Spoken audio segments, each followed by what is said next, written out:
O süni işıqlandırma falan sadəcə zövqsüzlük deyil.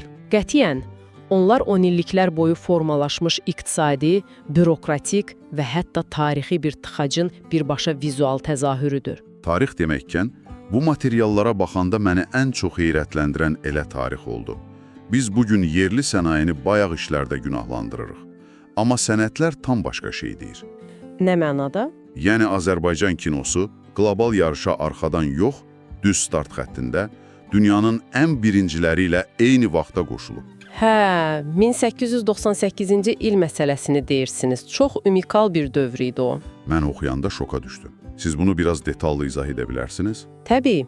Gəlin o dövrün mənzərəsini göz önünə gətirək. Fransız fotoqraf Alexander Michon Bakıya gəlir. O vaxt Bakı qlobal neft bumu yaşayır. Hər yanda səs-küy, fəhlələr, neft güllələri. Düzdür.